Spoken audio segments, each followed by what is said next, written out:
आप सभी को राधे राधे। आप सभी का हमारे इस चैनल में हार्दिक स्वागत है।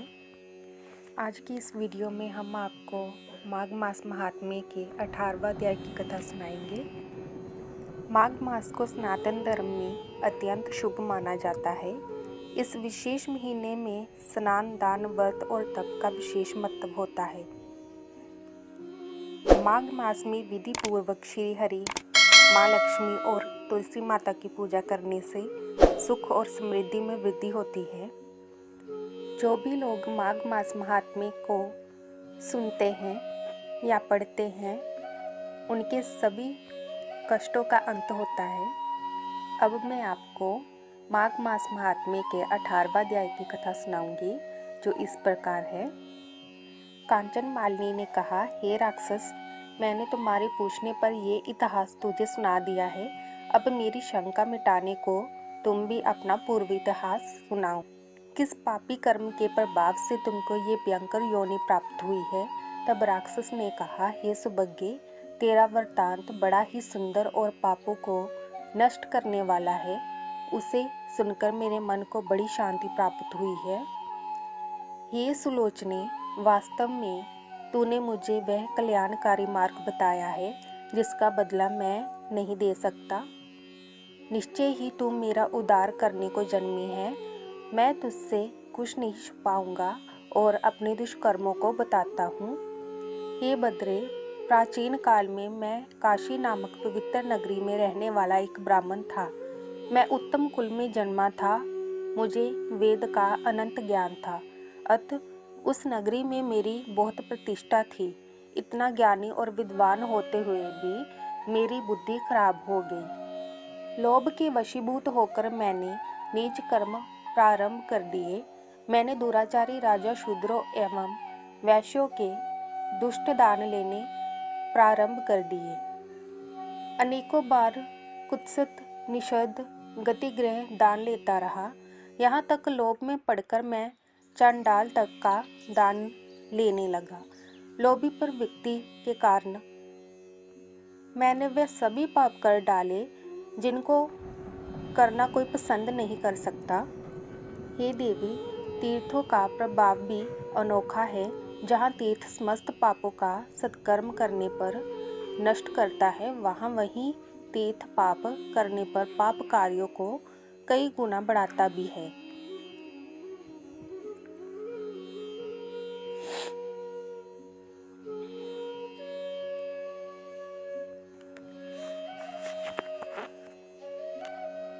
परंतु पाप बार जीवों का त्यों बना रहता है। उसी प्रकार मैं नरक में ना जाकर इस पर्वत पर कुरूप राक्षस योनि को प्राप्त हुआ हूँ। इस योनि में आने से पहले मुझे 2 बार गिद्ध और 3 बार सर्प और 1 बार विषटा आहारी वराह बनना पड़ा है। तब इस 10वें जन्म में मैं राक्षस बना हूँ। इन योनियों को पार करने में मुझे सहस्त्रों वर्ष लगे हैं, परंतु अब तक मुझे अपने उद्धार का कोई मार्ग नहीं मिला। इस भयंकर राक्षस योनि को पाकर भी मैंने कैसे पाप नहीं किए हैं। मैंने इस स्थान से 3 योजन के घेरे में कोई भी जीव जीवित नहीं रहने दिया है। जो मिला उसे ही मार डाला है।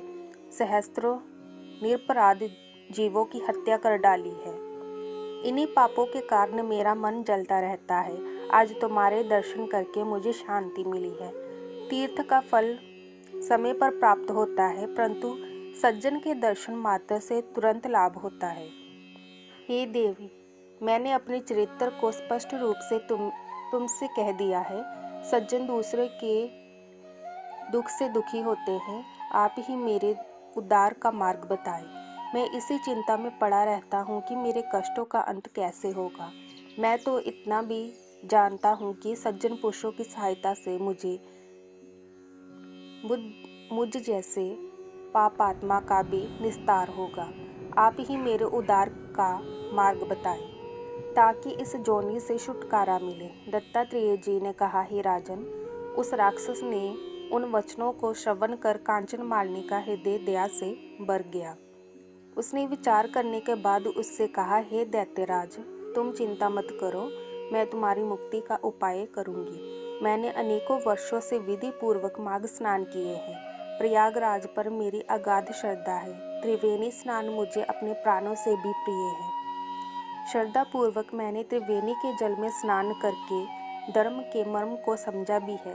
विद्वान धर्म को गुप्त रखने को कहते हैं और वैदिक दुखी जनों को दान देने की प्रशंसा करते हैं। हे भद्र, जिस प्रकार समुद्र में होने वाली वर्षा का कोई महत्व नहीं होता, उसी प्रकार धर्म संचित करने का भी महत्व नहीं है। यदि मेरे धर्म से तेरा उद्धार हो सकता है तो मैं उसे हर्ष देने को तैयार हूँ। इतना कहकर उस अप्सरा ने अपने गीले वस्त्र निचोड़कर अपने हाथों में वह जल लेकर अपने माघ स्नान का पुण्य उस बूढ़े राक्षस को दे दिया। हे राजन, माघ स्नान चमत्कारी प्रभाव को सुनो।